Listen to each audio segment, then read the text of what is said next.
Good morning, everyone. Well, I'm back. Thank you so much for your patience and for sending me well wishes while I was unwell.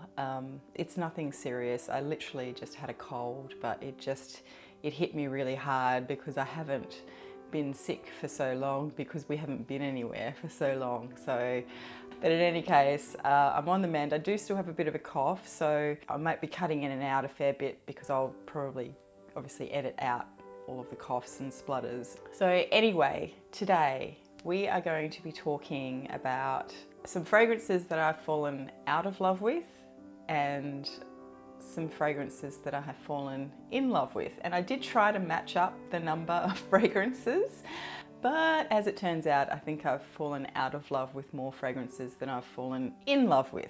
So the premise of this is that there are some fragrances here that I used to really love, and I would have classified them amongst my favorites for quite some time. And some of them I even wore pretty much on a daily basis. With one exception, there is one here that was a very short love affair. So I'll talk about that. And then I've sort of fallen out of love with them. I'm not sort of gravitating towards them. I don't feel like I am drawn to pick them up and wear them. And in some cases, I smell them now and I really struggle with them. So it's not necessarily that all of these ones will be decluttered, because there are a couple here that I do, even though I don't love them anymore, I do still, I think I will come back to them. So I'm happy to hold on to them and wait for that time. There are others here that I think I'm never coming back to them, and so I'm probably going to declutter them. Alternatively, there are a few fragrances that I sampled and didn't love, or blind bought and didn't love, and in fact I would go so far as to say I probably actively disliked them and had no intention of buying them, or wouldn't have bought them had I not blind bought them, and now I really love them. So I'm just gonna get right into it before the next coughing fit hits, and let's go. Okay, so the first one on my fallen out of love with list is Bohemian line by Goldfield and Banks. This is one that I actually really liked when I first tried it, and I'm glad I only got the travel size because I'm not really a fan of it, as it turns out. I wore it a few times and I think it smells okay on matte, but on me it sort of gets a bit of a sour, sweaty kind of feel to it. It's bizarre for the type of fragrance that it is and what it's got in it. There's something a bit sharp in here, and yeah, I'm not sure how I liked it so much when I first got this, and I did wear it a little bit. Anyway, this one is definitely not for me. I also, I'm hesitant to put this one on the list because I do still sort of like this one, but it's from the same house. It's also from Goldfield and Banks, and this is Wood Infusion. I went through quite a few samples of this before I bought a bottle because I had lots of samples. There was a phase where I seemed to be getting lots of Goldfield and Banks samples when I bought other bottles and things like that from perfumeries, and I loved this fragrance. I wore Wood Infusion for days on end when I first discovered it, which was not when it first came out, I might add. But there's something about it now. I still really like the scent, but there's something that's kind of sharp in it to me now, which I really struggle to wear myself, but I do love the smell of this on matte. So for me, I've fallen out of love with it and I won't wear it anymore, but it still really smells good on matte, and luckily he kind of likes it too. So that one is staying. But funnily enough, even though I don't mind Bohemian Lime on matte so much, he doesn't really like it. So I don't think we're going to keep that one. The next one is a bit of a shock to me, as much as it might be a shock to others. But This one I did have a very big love affair with, and I had several decants of it. I had 10 ml decants of it, and multiple. I think I went through about 2 or 3 before I bought the bottle. Picked it up, and now I'm not so sure I love it, but this one is Terracotta by Guerlain. It's really strange because I really did love this fragrance a lot. I don't know, maybe it's a bit too coconutty, or maybe it's a bit, it sort of smells a bit shampoo-y to me. I don't know, I feel, you know what it probably is? It's probably because I started wearing Sex and the Sea Neroli as my holiday fragrance by Francesca Bianchi, and that has just so much going on in it, and there's just so much body to it. And this one, to me, just, I've got a little bit on my skin. It's just, I like it because it reminds me of a couple of holidays that I've been on. I've worn this quite a bit when we went to Vanuatu, and we've been to Vanuatu a couple of times, and it does bring back memories of those holidays.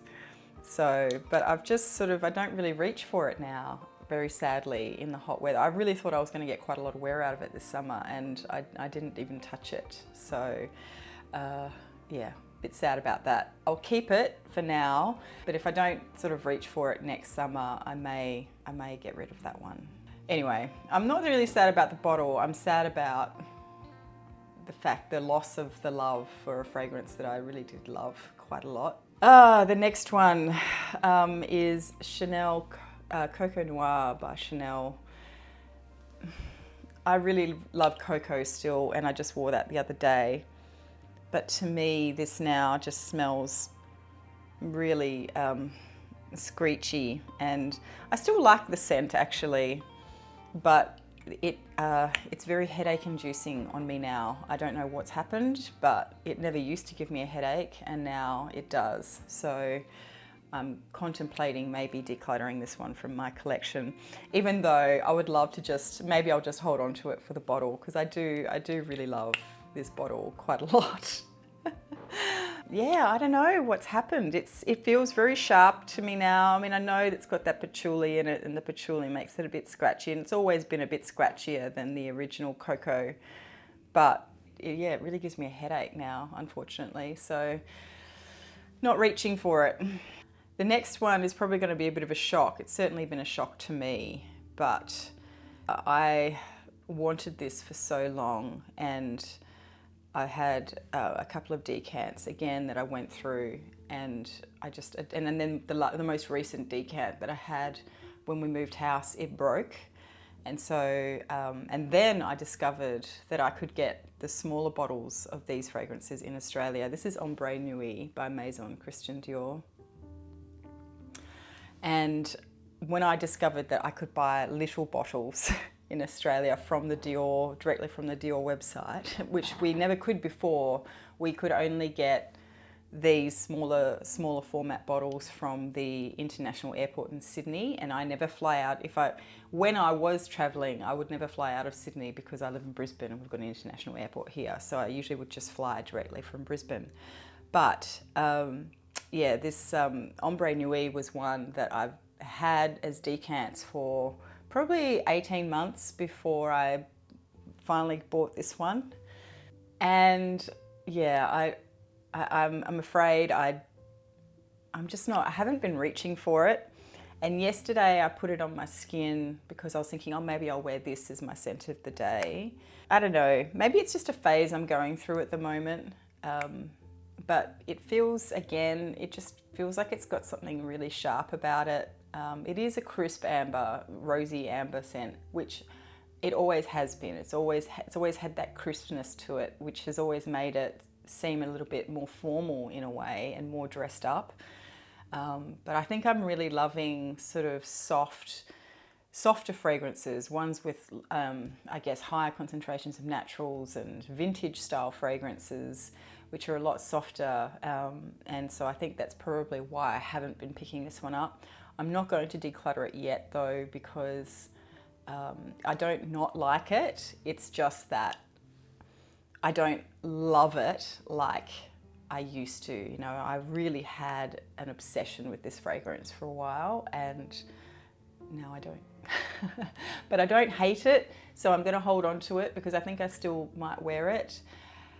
And I may come back around to it again. I'm going through a bit of a phase at the moment, so I don't want to make too many hasty decisions. The next one almost breaks my heart, actually, to put this on the list, but I really have not been reaching for it, and there have been a few times where I've tried to reach for it, and when I've smelled it, I've just gone, no, I can't wear it. I don't know why. There's no rhyme or reason for it. But this is Narciso EDT, and I've had this bottle since 2012, I think. Pretty sure it was 2012 or 2013. Somewhere around there, I don't know. And I used to love this fragrance, and it was, for a little while, you could say it was probably my signature scent for a while because I used to wear it every day. And now I really struggle to find an occasion where I want to wear this. Although, I mean, I came up with this list yesterday, and last night I wore it on the back of my hand and I wore it to bed.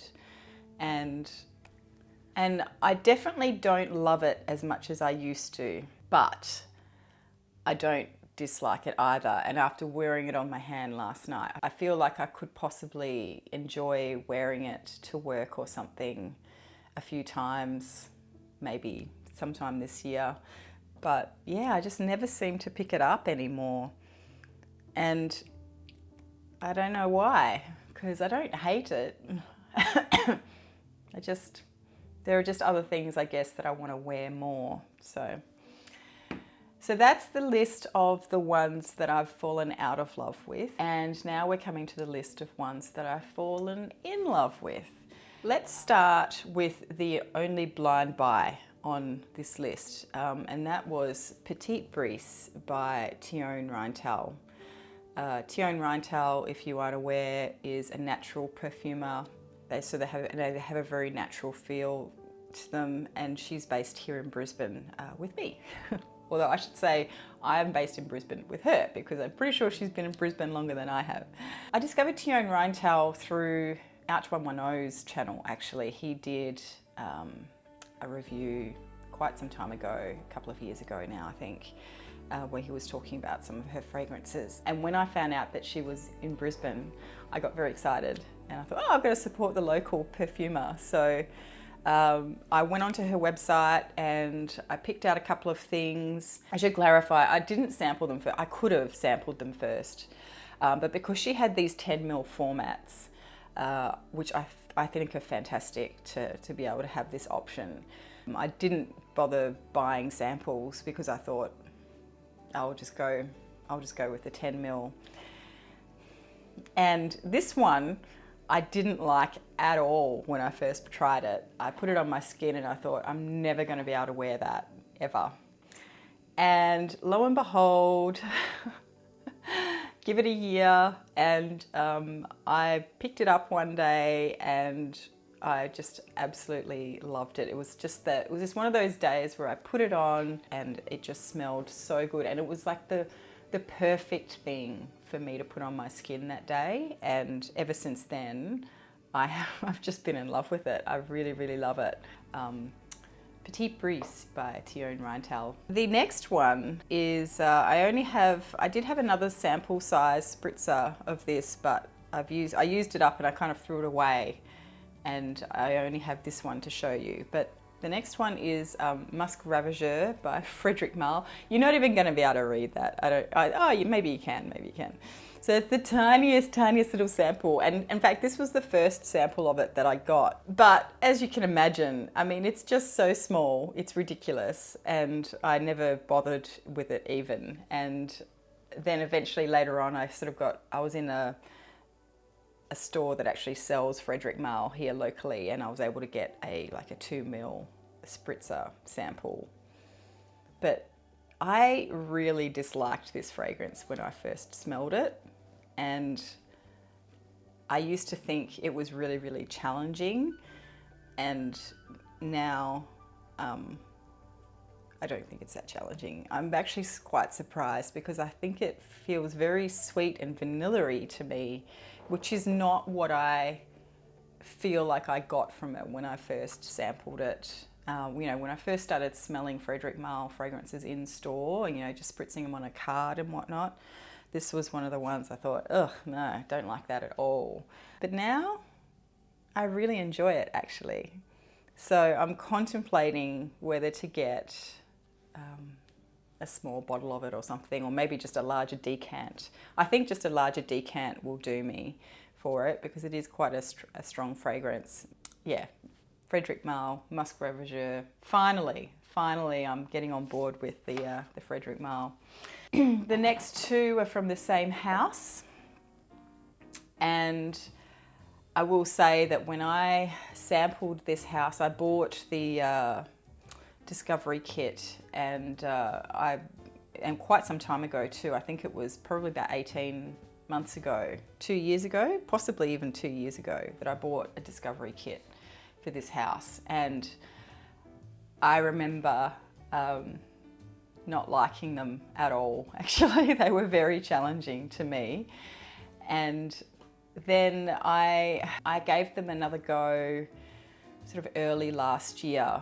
And the only reason I did that was because a friend of mine was really curious to try them. And so I said I would send her the samples that I have. But before I sent off the samples, I decided to try them again, and lo and behold, I did really like a couple of them. The one that I actually liked the most from the sample set was this one, Sex and the Sea Neroli by Francesca Bianchi, is the house. And ironically, or maybe not ironically, but pleasantly, surprisingly, what am I trying to say? This was the first bottle of Francesca Bianchi I got because a friend sent me this bottle from Melbourne. She had 2 bottles, one which she had bought for another friend, but the other friend didn't like it. So she sent me the other one. And I'm ever so grateful because I have really been enjoying this. And you can sort of see, I took it away for a little holiday a few weeks ago, and I wore it everywhere. And I was just constantly, I mean, it's quite a strong fragrance, but I love the opening of it. So I was constantly spritzing it on. So people must have been able to smell me, but we were doing a lot of bushwalking, and it was a very hot weekend. So I think I was sweating it off a fair bit too. But I mean, anyone who's reviewed Francesca Bianchi will tell you that, you know, these fragrances work so much better on skin than they do on paper. So if you smell them on paper, which is what I did the first time, I totally disregarded them.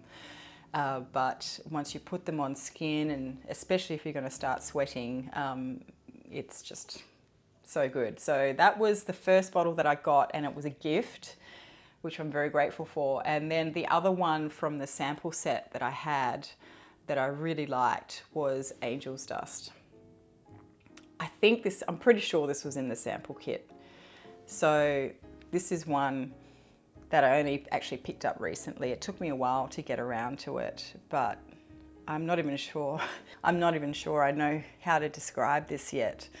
But it does sort of, for me, this is the kind of, if I'm going to wear a sweet fragrance that has kind of a sponge sugar kind of vibe to it, then this is the one for me. Not a Baccarat Rouge or an Ariana Grande or any of those really sweet. What's the other really popular sweet fragrance that it's in like a tall bottle with a pink sort of pattern on it. I can't remember what it's called. Anyway, that one, they're all sort of like the candy sweet favorites. This one, I feel like it does have kind of a cotton candy, maybe not cotton candy, more like dusted sugar element to it. But then you've got these beautiful ambers and florals in there as well, and it's a little bit animalic, and it's so good. If I'm gonna have cotton candy kind of fragrance. This is it.